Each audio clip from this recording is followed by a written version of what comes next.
વંદે માતરમ વિદ્યાર્થી મિત્રો, આપણે આગળના વિડીયોમાં જોયું ચેપ્ટર 6ની માહિતી.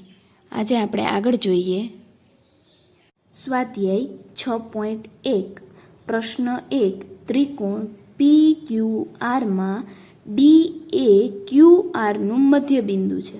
તમે અહીંયા ત્રિકોણ જોઈ શકો છો. ત્રિકોણ PQR આપેલો છે, તેમાં ડી છે એ QRનું મધ્યબિંદુ છે એવું તમને કીધું. આ જે QRનું જેટલું પણ માપ હશે, ડી છે એ એના બે ભાગ પાડતું હશે. એટલે આ QD બાજુ અને DR રેખાખંડ બંનેના માપ છે એક જ સરખા હશે. ત્યાર પછી તમને એમ કીધું છે કે રેખાખંડ PM ખાલી જગ્યા છે. PM છે એ ખાલી જગ્યા છે અને રેખાખંડ PD છે એ ખાલી જગ્યા છે. QM બરાબર MR છે. QM અને MR સરખા છે એવું તમને અહીંયા પૂછવામાં આવેલું છે. અહીંયા 3 સવાલ આપેલા છે. પહેલી ખાલી જગ્યા જોઈએ. રેખાખંડ PM ખાલી જગ્યા છે. હવે તમે માહિતીમાં ત્રિકોણના ગુણધર્મ શીખી ગયા. તેમાં આપણે મધ્યગા અને વેધની પણ વાત કરી હતી. મધ્યગા અને વેધ. મધ્યગા કોને કહેવાય અને વેધ કોને કહેવાય એ પણ આપણે શીખી ગયા કે મધ્યગા એટલે અહીંયા તમને શબ્દમાં જ આપેલું છે મધ્ય, એટલે કોઈ પણ શિરોબિંદુએથી સામેની બાજુના મધ્ય બિંદુને જોડતો રેખાખંડ એટલે મધ્યગા. તો અહીંયા આ ત્રિકોણમાં મધ્યગા કઈ થશે?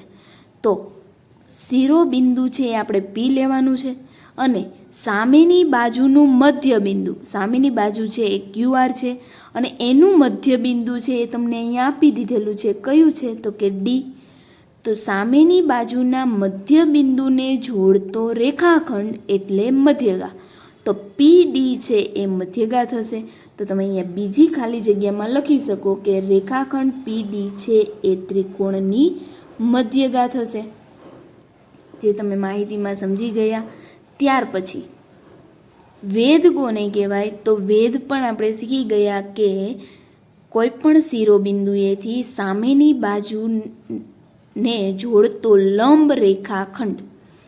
તો અહીંયા Pમાંથી સામેની બાજુને જોડતો લંબ રેખાખંડ કયો છે? લંબ રેખાખંડ એટલે સામેની બાજુએ 90 અંશનો ખૂણો બનાવવો જોઈએ. તો અહીંયા PM છે એ ત્રિકોણનો વેધ ગણાશે, કેમ કે તમે અહીંયા જોઈ શકો છો, અહીંયા તમને 90 અંશનો ખૂણો દર્શાવવામાં આવેલો છે. તો PM છે એ લંબ રેખાખંડ થશે એટલે કે વેધ થશે. તો તમે અહીંયા રેખાખંડ PM ખાલી જગ્યા છે એમાં તમે લખી શકો વેધ. ત્યાર પછી હજુ તમને એક સવાલ પૂછવામાં આવેલો છે કે QM બરાબર MR છે. અહીંયા ત્રિકોણમાં તમને QM અને MR સરખા આપવામાં આવેલા છે એવું તમને કીધું છે. એટલે કે આ જે માપ છે એ અને અહીંયાથી અહીંયાનું માપ છે એ સરખા છે. તમે જુઓ ત્યાં તમને ખબર પડી જાય કે QM અને MR સરખા છે નહીં. તો તમે અહીંયા લખી શકો QM is not equal to MR. ત્યાર પછી જોઈએ આપણે પ્રશ્ન 2. નીચેના માટે કાચી આકૃતિ દોરો. જે તમને અહીંયા આપેલું છે, પહેલું છે એ ત્રિકોણ ABCમાં BE મધ્યગા છે. તમારે ત્રિકોણ ABC એવો દોરવાનો કે જેમાં BE એટલે કે B છે એને તમારે શિરોબિંદુ લેવાનું અને E છે એ મધ્યગા, મધ્ય શબ્દ આવેલો છે એટલે સામેની બાજુ છે એનું મધ્યબિંદુ છે એ હોવું જોઈએ. તો આપણે એવો ત્રિકોણ દોરીએ. સૌથી પહેલાં તો ત્રિકોણ ABC દોરવાનો. B છે એને આપણે શિરોબિંદુ રાખીએ. ધારો કે એ શિરોબિંદુ છે એ આ રીતે આપણે રાખીએ, અહીંયાથી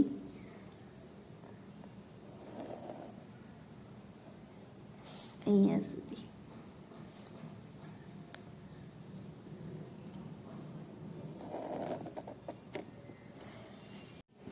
આ રીતે ત્રિકોણ દોરી ત્યાર પછી એના નામ આપી દઈએ. B શિરોબિંદુ છે એ રાખીએ એટલે A, B અને C. ત્યાર પછી તમને અહીંયા BE મધ્યગા દોરવા કીધી છે, તો બી બિંદુને ધ્યાનમાં રાખી અને સામેની બાજુનું છે એ મધ્ય બિંદુ આપણે લેવું પડશે. તો અહીંયા તમારે AC રેખાખંડ છે એને માપ લેવાનું. હવે અહીંયા 5 સેમી છે એ આ રેખાખંડનું માપ છે, તો તમારે 2.5 સેમી એટલે એનું મધ્ય બિંદુ થશે. ધારો કે એ મધ્ય બિંદુ અહીંયા આવે છે, તો એને નામ આપી દેવાનું E. તો ACનું મધ્ય બિંદુ E છે, એટલે કે અહીંયાનું માપ 2.5 અને અહીંયાનું માપ 2.5, બંને બાજુનું માપ છે એક જ સરખું છે. તો મધ્યગા દોરવી હોય તો જે શિરોબિંદુ લ્યો છો એની સામેની બાજુનું મધ્ય બિંદુ છે એને જોડતો તમારે રેખાખંડ દોરવો પડે. તો અહીંયા આપણે રેખાખંડ દોરી દઈએ BE. તો અહીંયા ત્રિકોણ ABCની મધ્યગા BE છે એવું તમે કહી શકો, જે તમને દોરવા કીધેલું હતું. ત્યાર પછી જોઈએ બીજું, ત્રિકોણ PQRમાં PQ અને PR ત્રિકોણના વેધ છે. હવે તમને અહીંયા એવો ત્રિકોણ દોરવા કીધો છે કે જેમાં PQ અને PR એ ત્રિકોણના વેધ હોય. તો ત્રિકોણનો વેધ સૌથી પહેલાં તો કોને કહેવાય? ત્રિકોણનો વેધ એટલે કે જે તમે શિરોબિંદુ લ્યો તેની સામેની બાજુને લંબ રેખાખંડ દોરો તો તમે એને વેધ છે એ કહી શકો. અહીંયા PQ અને PR બંનેમાં P છે એ કોમન છે, એટલે P છે એને તમારે શિરોબિંદુ લેવાનું. તો આપણે શિરોબિંદુ લઈએ. ધારો કે આપણે અહીંયા લઈએ એક ત્રિકોણ દોરીએ.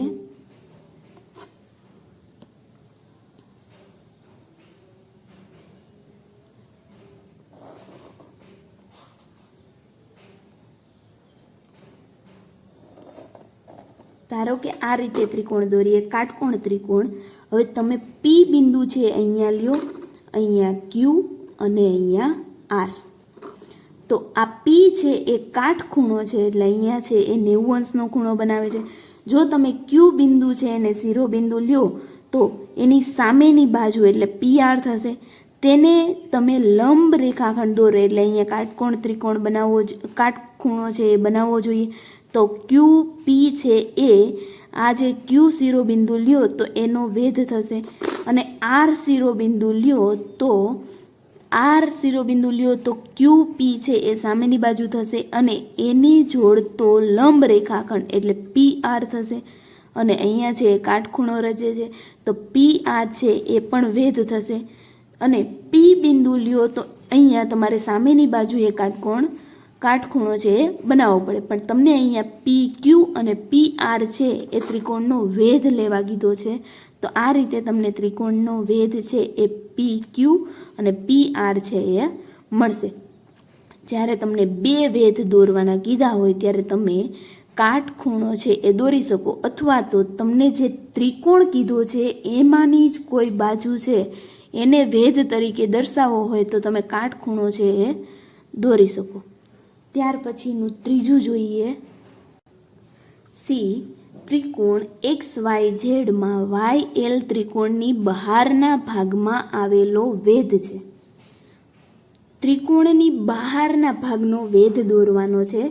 બહારના ભાગમાં વેધ એટલે કે 90 અંશનો ખૂણો સામેની બાજુએ તમે રેખાખંડ દોરો તો બનાવવો જોઈએ, એટલે કે લંબ રેખાખંડ છે તમારે દોરવો પડે, અને એ ત્રિકોણની બહારની સાઈડ આવવો જોઈએ.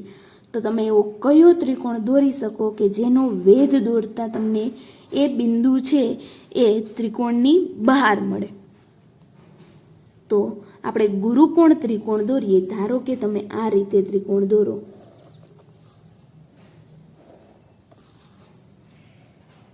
આ રીતે આપણે ત્રિકોણ દોરીએ. ત્રિકોણ અહીંયા Y કીધેલો છે એટલે Y બિંદુ અહીંયા લઈએ. X, Y અને Z. X, Y, Z ત્રિકોણ છે આપણે અહીંયા દોરી દીધો. ત્યાર પછી તમને અહીંયા YL છે એ ત્રિકોણની બહારના ભાગમાં આવેલ વેધ છે એવું કીધું. હવે Q બિંદુને તમે શિરોબિંદુ લ્યો તો એની સામેની બાજુ છે એ XZ છે, અને એના ઉપર તમે લંબ રેખાખંડ દોરો તો તમારે આ જે રેખાખંડ છે એને વધારવો પડશે. તો અહીંયા આપણે આ રેખાખંડને વધારી દઈએ આ રીતે. ધારો કે વધારેલો છે અહીંયા સુધી, તો વાયની સાથે તમે અહીંયા સામેની બાજુએ કાટખૂણો રચે એ રીતે તમે લંબ રેખાખંડ દોરો તો આ જે છે એ ત્રિકોણનો વેધ ગણાશે. તો તમે અહીંયા એલ બિંદુ છે એ દર્શાવી શકો. તો આ વાય એલ વેધ છે એ ત્રિકોણની બહારની સાઈડ છે. આપણે લીધેલો હતો આ ત્રિકોણ, એની બહારની સાઈડ છે એ વાય એલ દોરી શકાય. ત્યાર પછીનું જોઈએ પ્રશ્ન 3. આકૃતિ દોરીને ચકાસો કે સમદ્વિબાજુ ત્રિકોણમાં મધ્યગા અને વેધ સમાન હોઈ શકે. તમને અહીંયા એવું કીધું છે કે સમદ્વિબાજુ ત્રિકોણ લેવાનો અને એમાં ત્રિકોણમાં મધ્યગા અને વેધ સમાન હશે કે નહીં હોય એ તમારે ચકાસણી કરવાની છે. તો ધારો કે આપણે અહીંયા એક ત્રિકોણ દોરીએ જે સમદ્વિબાજુ હોય. અહીંયાથી આપણે શરૂઆત કરીએ અને ધારો કે અહીંયાથી આપણે 4 સેમીના માપનું અહીંયા રેખાખંડ દોરીએ એટલે બીજું બિંદુ છે એ તમને અહીંયા મળશે. ત્યાર પછી 4 સેમીના માપનું છે એ તમે આ સાઈડ પણ એક રેખાખંડ દોરી શકો એટલે અહીંયા સુધીનો આવશે. આ રેખાખંડ પણ 4 સેમીનો. ત્યાર પછી આ બંને બિંદુને જોડી દો એટલે આ ત્રિકોણ છે એ સમદ્વિબાજુ ત્રિકોણ છે એવું તમે કહી શકો. આ જે છે એનું માપ 4 સેમી અને અહીંયાનું માપ પણ 4 સેમી એટલે એ સમદ્વિબાજુ ત્રિકોણ છે એ તમે કહી શકો. ત્યાર પછી આપણે આને નામ આપી દઈએ એ, બી અને સી. તમને એવું કહેવામાં આવ્યું છે કે આ જે સમદ્વિબાજુ ત્રિકોણ છે એનો મધ્યગા અને વેધ સરખો હશે, સમાન હશે, એ તમને પૂછેલું છે. સૌથી પહેલાં તો આપણે આ ત્રિકોણની મધ્યગા દોરીએ. મધ્યગા એટલે સામેની બાજુના 2 સરખા ભાગ પાડતું હોવું જોઈએ. તો અહીંયા સામેની બાજુ છે એ અહીંયા 3.5 છે. તો 3.5ના 2 ભાગ પાડો એટલે તમને મળશે અહીંયા 1.7 જેટલું. 1.7 જેટલું લ્યો. ત્યાર પછી આને આપણે નામ આપી દઈએ એમ. અહીંયા તમે એક રેખાખંડ દોરો. અહીંયા આપણે તૂટક રેખાખંડ દોરીએ અને આ રેખાખંડ છે એને તમે મધ્યગા કહી શકો કેમ કે એ સામેની બાજુનું મધ્ય બિંદુને જોડતો રેખાખંડ છે. તો એ એમ છે એને તમે મધ્યગા કહી શકો. ત્યાર પછી તમને એવું કીધું છે કે વેધ. તો હવે તમે એ શિરોબિંદુ લ્યો અને એનો વેધ દોરો. વેધ દોરવો હોય તો તમારે સામેની બાજુને જોડતો લંબ રેખાખંડ દોરવો પડે. સામેની બાજુ BC છે એને જોડતો લંબ રેખાખંડ દોરો તો તમને આ જ રેખાખંડ છે એ મળશે અને અહીંયા છે એ 90 અંશનો ખૂણો બનાવશે. આ જે ખૂણો છે એ 90 અંશનો તમે જોઈ શકો છો કે આ કાટકોણ ત્રિકોણ છે, આ પણ કાટકોણ ત્રિકોણ છે. જો તમે સમદ્વિબાજુ ત્રિકોણના 2 ભાગ પાડો તો તમને બંને છે એ કાટકોણ ત્રિકોણ મળશે. તો આ એ એમ છે એને તમે વેધ પણ કહી શકો. તો તમને અહીંયા કહેવામાં આવ્યું હતું કે આકૃતિ દોરીને ચકાસો કે સમદ્વિબાજુ ત્રિકોણમાં મધ્યગા અને વેધ સમાન હોઈ શકે. તો તમે અહીંયા કહી શકો કે હા, સમદ્વિબાજુ ત્રિકોણમાં મધ્યગા અને વેધ સમાન હોઈ શકે છે. પણ જો તમે આ બિંદુ શિરોબિંદુ છે એ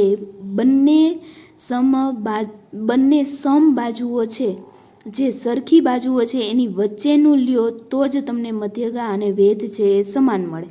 જો તમે આ બી બિંદુ છે એને શિરોબિંદુ લ્યો અને એની સામેની બાજુનું મધ્ય બિંદુ ત્યાં તમે મધ્યગા દોરો એટલે કે અહીંયા મળશે 4 સેમીની એકદમ વચ્ચેનું એટલે અહીંયા 2 મળશે.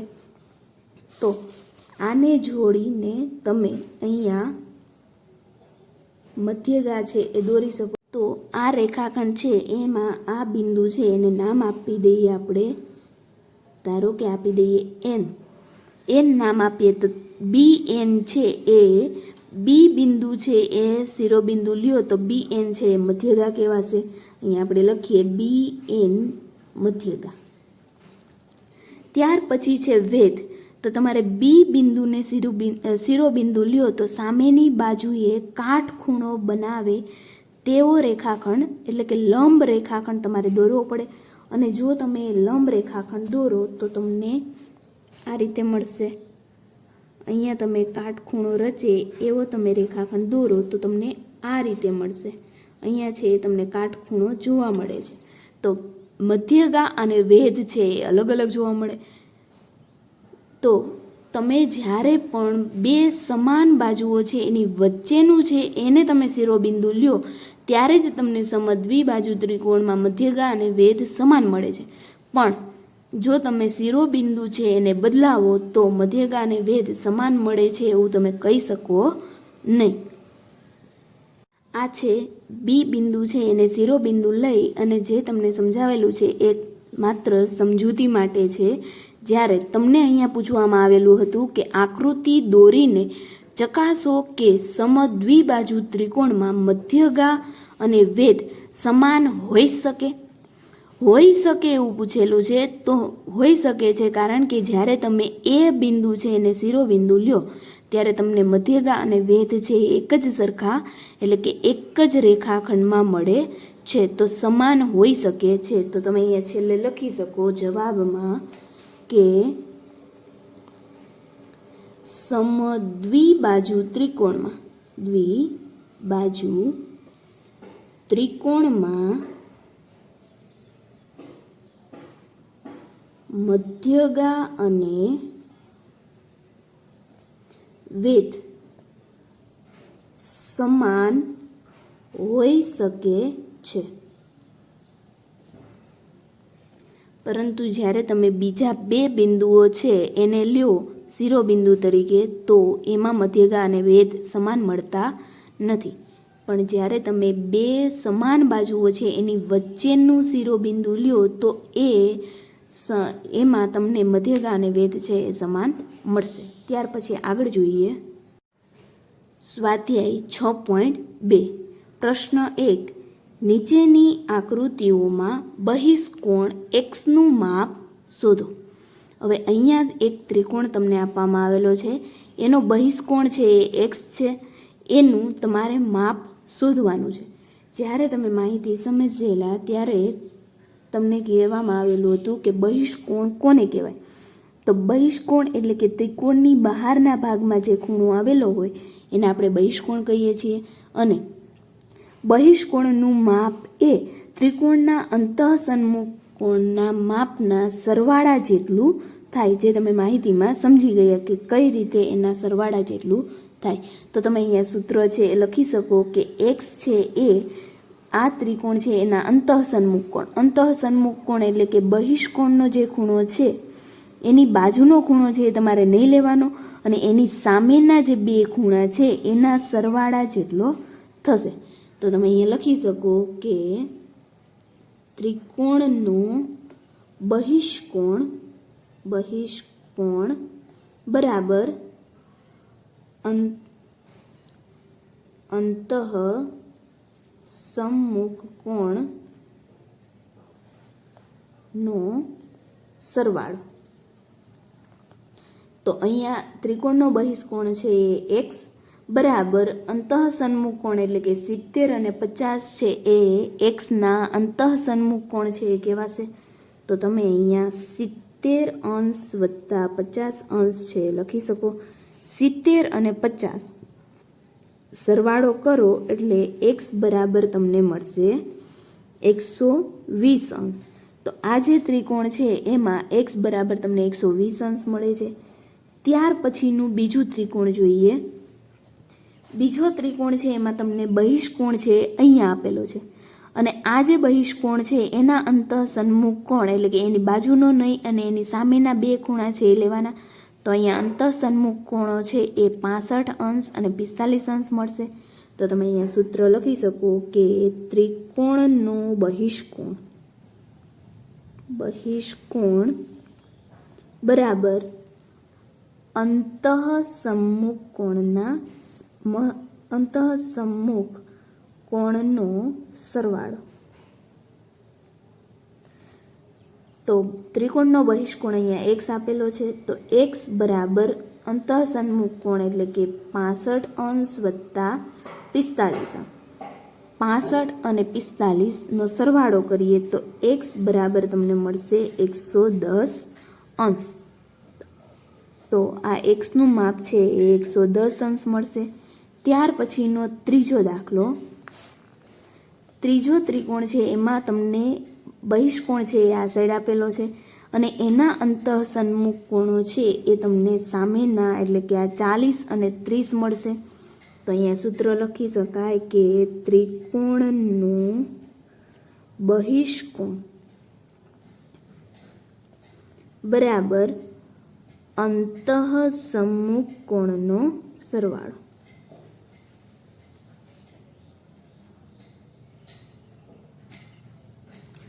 તો ત્રિકોણનો બહિષ્કોણ તમને આપેલો છે એક્સ બરાબર અંતઃસન્મુખ કોણ એટલે 30 અને 40 અંશ. તો 30 અંશ વત્તા 40 અંશ. તો એક્સ બરાબર 30 વત્તા 40 એટલે તમને મળશે 70 અંશ. તો આ રીતે તમને બહિષ્કોણ છે એ શોધવા કીધો હોય તો એના અંતઃસન્મુખ કોણના સરવાળા કરી અને તમે બહિષ્કોણનું માપ છે એ શોધી શકો છો. તો આના પછીના જે 3 દાખલા છે એ તમારે હોમવર્કમાં જાતે ગણવાના રહેશે. ત્યાર પછીનો પ્રશ્ન 2 જોઈએ. નીચેની આકૃતિઓમાં અંદરના અજ્ઞાત ખૂણાઓનું એટલે કે એક્સનું માપ શોધવાનું છે તમને કીધું છે. પહેલો જ તમને આપેલું છે ત્રિકોણ, એમાં બહિષ્કોણ તમને આપેલો છે 115 અંશ અને એના અંતઃસન્મુખ કોણ છે એ 50 અંશ અને એક્સ આપેલો છે. તો તમારે અહીંયા એક્સનું માપ છે એ શોધવાનું એટલે કે અજ્ઞાત જે ખૂણો છે એનું માપ શોધવાનું છે. તો તમે આ જે સૂત્ર હતું એનું એ જ મૂકી શકો. તો સૂત્ર મૂકીએ, ત્રિકોણનો બહિષ્કોણ બરાબર અંતઃસન્મુખ કોણનો સરવાળો. સમ્મુખ કોણનો સરવાળો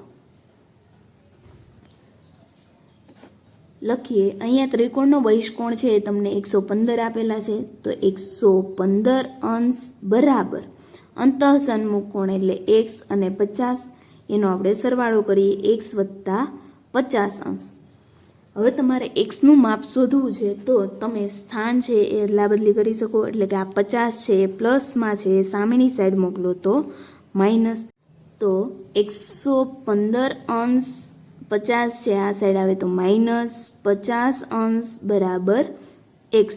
115 અંશમાંથી 50 અંશ છે એની તમે બાદબાકી કરો. 115માંથી 50 અંશ બાદ કરો તો તમને મળશે 65 અંશ બરાબર મળશે એક્સ. તો એક્સની કિંમત છે એ તમને મળે છે 65 અંશ. એટલે કે જે આ એક્સ ખૂણો છે એ તમે 65 અંશનો લખી શકો. એ અંતઃસન્મુખ કોણ છે એટલા માટે તમે એનું માપ મેળવી શકો છો. ત્યાર પછીનું બીજું, એમાં તમને આપેલું છે અહીંયા 100 અંશ છે તમને બહિષ્કોણ આપેલો છે, 70 અંશ છે અંતઃસન્મુખ કોણ અને એક્સ છે એ અંતઃસન્મુખ કોણ છે. તો તમે આ જ સૂત્ર મૂકી અને આ અંતઃસન્મુખ કોણ છે એનું માપ શોધી શકો. શોધીએ, ત્રિકોણનો બહિષ્કોણ બરાબર અંતઃસન્મુખ કોણનો સરવાળો.